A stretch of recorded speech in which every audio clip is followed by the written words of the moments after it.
Hello guys, welcome back to my channel edu Adda 24/7।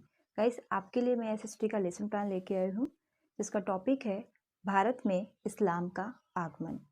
Guys, ये history का lesson plan है। इसका जो सब सब्जेक्ट होगा उसमें हिस्ट्री लिखेंगे।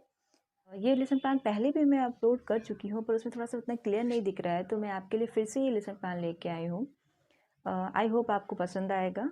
और हालांकि उसमें मैंने काफ़ी डिटेल में बताया, मैं इतना डिटेल में तो नहीं जाऊंगी, पर यह है कि ज़्यादा से ज़्यादा पॉइंट इसके कवर करूंगी। आई होप आपको पसंद आएगा। आपको पसंद आए, आपके लिए हेल्पफुल रहे, तो आप लाइक शेयर सब्सक्राइब करना ना भूलें। साथ ही साथ बेल आइकन को प्रेस कर ऑल नोटिफिकेशन को ऑन कीजिए, जिससे क्या होगा ना कि आप मैं जब भी वीडियो अपलोड करूँगी आपको जल्द से जल्द उसका नोटिफिकेशन मिल सकेगा। तो ठीक है गाइस, वीडियो स्टार्ट करते हैं। जैसे गाइस, आप फ्रंट पे देख रहे हैं, आपको इस तरीके से यहाँ पे फाइल में लिखा होगा आपके, और आपको यहाँ पे लिखना होगा। जैसे कि आप तो यहाँ पे पाठ्यक्रम संख्या लिखेंगे। आपकी पाठ्यक्रम संख्या जो भी हो, आपका लेसन प्लान नंबर जो भी हो, आपको यहाँ पे लिखना होगा। ठीक है, जिस डेट पे आप टीचिंग करेंगे वो डेट लिखेंगे, और स्टेट पे जो डे होगा वो डे आपको यहाँ पे लिखना होगा। सब्जेक्ट आपका एसएसटी यानी कि सामाजिक विज्ञान आपको यहाँ पे लिखना होगा। अगर आपके फाइल में सब सब्जेक्ट का भी ऑप्शन है तो आपको यहाँ पे सब सब्जेक्ट लिखना होगा। इसके बाद आप यहाँ पे लिखेंगे टॉपिक, जो आपका लेसन प्लान का टॉपिक है। जिस विद्यालय में आपकी टीचिंग लगेगी उस विद्यालय को आपको यहाँ पे लिखना होगा। जिस क्लास में आपने पढ़ाया हो वो क्लास लिखेंगे। अगर उसमें सेक्शन है तो आपको सेक्शन लिखना है, अदरवाइज स्किप कर दें उसको।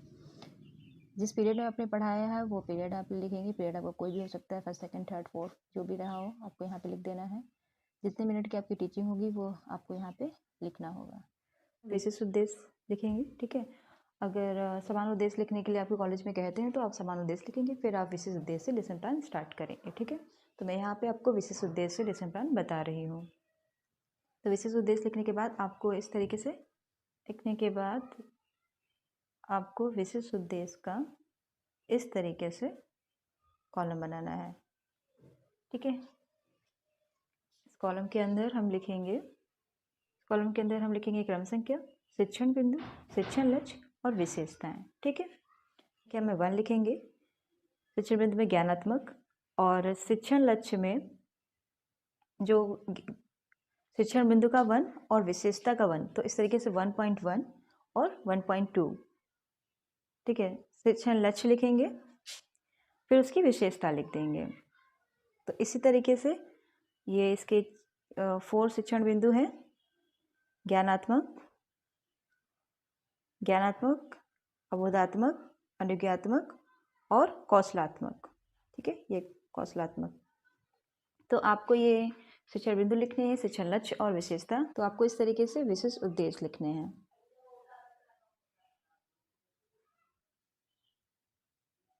ज्ञानात्मक, अबोधात्मक, अनुज्ञानात्मक और कौशलात्मक।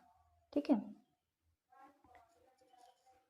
विशेष उद्देश्य लिखने के बाद आप कॉलम क्लोज करना है, और सामग्री में लिखते हैं जो भी पढ़ाते टाइम आप जो भी टीचिंग मटेरियल यूज़ करेंगे वो आपको यहाँ पे लिखना होता है। पूर्व ज्ञान में क्या लिखेंगे? पूर्व ज्ञान में लिखेंगे कि छात्र इस्लाम का भारत में आगमन का पूर्व ज्ञान रखते हैं। ठीक है, तो गाइस यहाँ इतना करने के बाद अब हम स्टार्ट करेंगे प्रस्तावना प्रश्न लिखेंगे। ठीक है, अब देख लेते हैं प्रस्तावना प्रश्न लिखेंगे, फिर कॉलम बनाएंगे इस तरीके से। ये आपको इस तरीके से कॉलम बनाना है।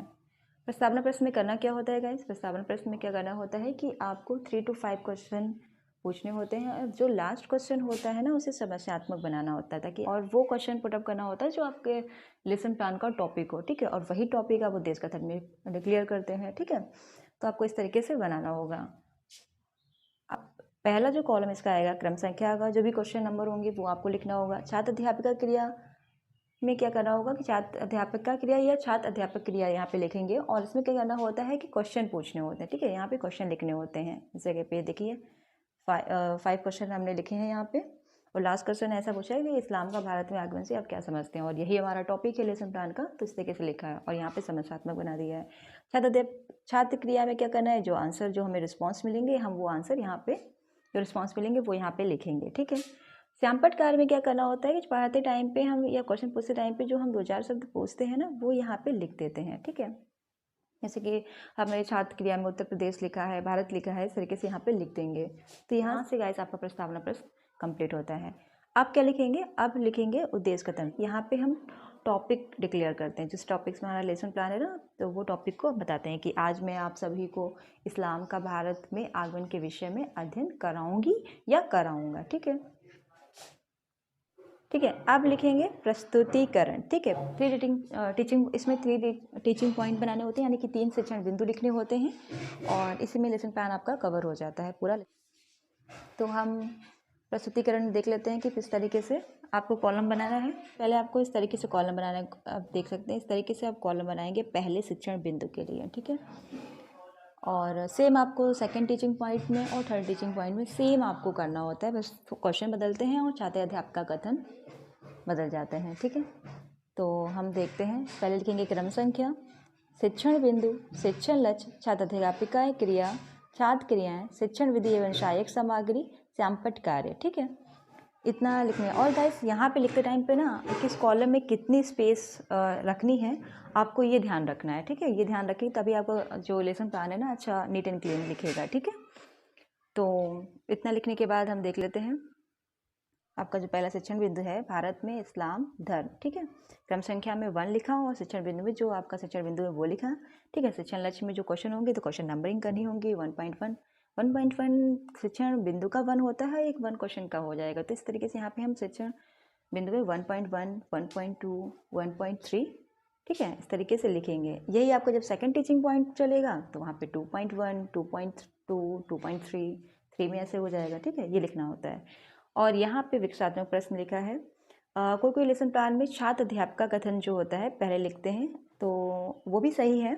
और मैं जो बता रही हूँ विकसात्मक प्रश्न से बता रही हूँ, इसमें क्या मैंने किया है कि इसमें इसमें हम ना 3 को विकसात्मक प्रश्न पूछेंगे, जिसमें से लास्ट जो वो ऐसा होगा जो समस्यात्मक हम बनाएंगे, और उसी को हम छात्र अध्यापक का कथन में लिखेंगे। ठीक है, यहाँ पे आप देख सकते हैं पहला क्वेश्चन हमने थोड़ा समस्यात्मक बनाया है और उसी चीज़ को हमने यहाँ पे एक्सप्लेन किया है। ठीक है, तो आप ये कंफ्यूज मत होइएगा कि छात्र अध्यापक का कथन पहले आएगा, ऐसा कुछ नहीं है। दोनों के लेसन प्लान अपने अपने हिसाब से सही हैं। ठीक है, तो हम आपको दिखाते हैं। सबसे पहले आप देख लीजिए विकसात्मक प्रश्न। ठीक है, और छात्र क्रिया में विकसात्मक प्रश्न और छात्र क्रिया में जो भी रिस्पॉन्स मिलेगा क्वेश्चन पूछने के बाद आपको क्लास में, आपको वो यहाँ पे लिखने होते हैं। ठीक है, तो इस तरीके से आप विकसात्मक प्रश्न लिख लेंगे, फिर छात्र अध्यापक का कथन लिखेंगे। ठीक है, अब जब छात्र अध्यापक कथन में जो भी आप मतलब एक्सप्लेन करेंगे तो उस टाइम पे स्टूडेंट क्या करेगा, ध्यानपूर्वक सुनेगा ही। तो हम जो है छात्र क्रियाएं में लिखेंगे छात्र ध्यानपूर्वक सुनेंगे। ठीक है, इतना कंप्लीट करने के बाद हमारा जो कॉलम है शिक्षण विधि एवं सहायक सामग्री का। ठीक है, शिक्षण विधि एवं सहायक सामग्री का ये कॉलम है। इसमें क्या करेंगे कि देखो हमने क्या किया, यहाँ पे पहले क्वेश्चन आंसर पूछे हैं। ठीक है, ठीक है, सबसे पहले हमने क्या किया था कि यहाँ पे हमने क्वेश्चन आंसर पूछे थे। ठीक है, यहाँ पे हमने क्वेश्चन आंसर पूछे, तो यहाँ पे हम शिक्षण विधि एवं सहायक सामग्री कॉलम में प्रश्नोत्तर विधि लिखेंगे। ठीक है, और नीचे हमने क्या छात्र अध्यापक कथन में क्या किया कि हमने एक्सप्लेन किया है, तो विधि में हम क्या लिख देंगे, व्याख्यान विधि लिख देंगे। और आपको इस तरीके से एक इमेज लगानी है रिलेटेड टू टॉपिक। ठीक है, जो हमारा टॉपिक हमने जो शिक्षण बिंदु लिया था उससे रिलेटेड आपको एक इमेज यहाँ पे लगानी है। ठीक है, आई होप आपको इतना समझ में आया होगा। अब हम श्यामपट्ट कार्य में क्या करेंगे, श्यामपट्ट कार्य वाले कॉलम में सबसे पहले आप ऐसे तरीके से ब्लैक चार्ट पेपर कट करके आप यहाँ पे लगाएंगे, और सिल्वर स्पार्कर पेन से आपने जो, ध्यान सुनिएगा गाइस, आपने जो छात्र अध्यापक कथन में जो आपने लिखा है ये, ठीक है, सेम आपको यही चीज़ आपको इस श्यामपट्ट कार्य वाले कॉलम में इस तरीके से लिखना है। तो ये रहा आपका पहला टीचिंग पॉइंट जो कि यहाँ से कंप्लीट होता है। ठीक है, सेम आपको सेकंड टीचिंग पॉइंट में करना है और थर्ड सेकंड टीचिंग पॉइंट अब हम देख लेते हैं। तो सेकंड टीचिंग पॉइंट में आप देखिए बिल्कुल सेम आपको इस तरीके से कॉलम बनाना है।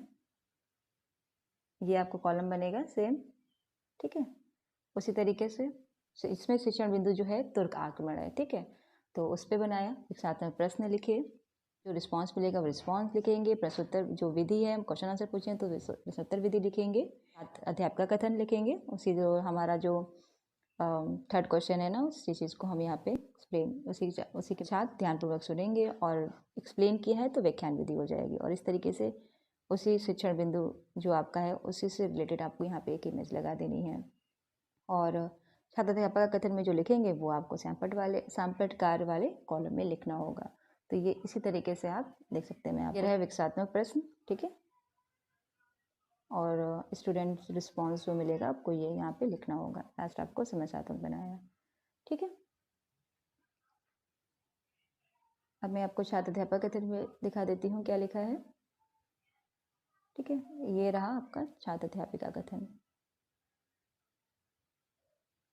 को लिख देना है। और मैंने बताया ये छात्राध्यापक कथन में वही चीज़ लिखेंगे जो हम सैंपट कार्य वाले कॉलम में अब वही छात्राध्यापक कथन को लिख देंगे, ठीक है। तो यहाँ से आपका सेकंड टीचिंग पॉइंट कंप्लीट होता है। इसी तरीके से आपको थर्ड टीचिंग पॉइंट बनाना है, फिर तीसरा शिक्षण बिंदु लिखना है।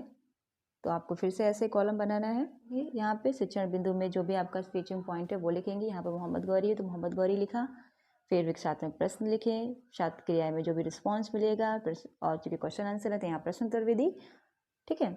और उसी तरीके से यहाँ पे एक्सप्लेन किया और छात्र ध्यानपूर्वक सुनेंगे क्योंकि एक्सप्लेन कर रहे हैं। और यहाँ पे इमेज में हाइड हो गया, यहाँ पे जो है व्याख्यान विधि लिखेंगे जस्ट उसी के सामने जहाँ पे हमने छात्राध्यापक कथन लिखा है, जैसे छात्र ध्यानपूर्वक सुनेंगे उसी के सामने हमें लिख देना है व्याख्यान विधि।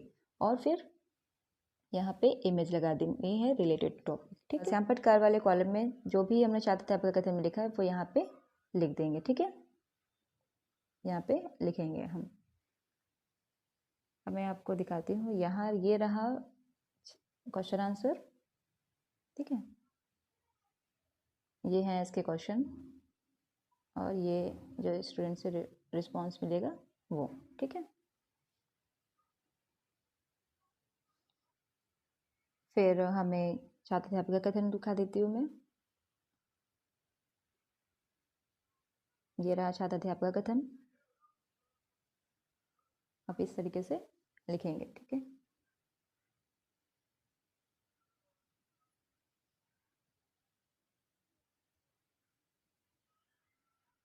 तो यह आपका तीसरा शिक्षण बिंदु है जो कंप्लीट होता है। और इसे निरीक्षण कार्य, ठीक है। निरीक्षण कार्य में क्या लिखना होता है कि छात्र अध्यापिका या छात्र अध्यापक छात्रों को सैंपट पे लिखे गए सारांश को अपने उत्तर पुस्तिका में लिखने का आदेश देगी एवं स्वयं कक्षा का निरीक्षण घूम घूम कर करेगी, ठीक है।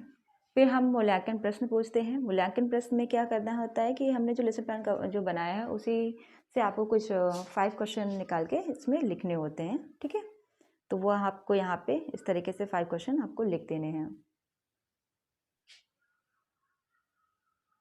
ठीक है। आपको इस तरीके से मूल्यांकन प्रश्न लिखने होंगे, ठीक है। 5 क्वेश्चन लिखने होंगे यहाँ पे। फिर आता है आपके लेसन प्लान का आखिरी स्टेप। तो यहाँ आपको क्या करना है, यहाँ आपको गृह कार्य लिखना होगा, कैसे आपको बोर्ड बनाना होगा, इस तरीके से आपको लगाना होगा। ब्लैक कलर के चार्ट पेपर को कट करके यहाँ पर सैंपट जैसा आपको दिखाना होगा और सिल्वर स्पैकर पेन से आपको क्वेश्चन लिखने होंगे। ये क्वेश्चन क्या लिखेंगे, जो हमने जो लेसन प्लान बनाया है, जो टॉपिक लिए हैं उसी से हमें यहाँ पे क्वेश्चन लेने होंगे, ठीक है। तो इस तरीके से आप गृह कार्य में आप ये लिखेंगे, ठीक है। तो गाइस यहाँ से लेसन प्लान कंप्लीट होता है। आई होप आपको समझ में आया हो, आपके लिए हेल्पफुल रहा हो। तो please guys like share subscribe करना बिल्कुल भी ना भूलें। और आपको कोई भी क्वेरी हो तो आप हमें कमेंट्स करके पूछ सकते हैं। आप मिलते हैं नेक्स्ट वीडियो में। Till then bye bye.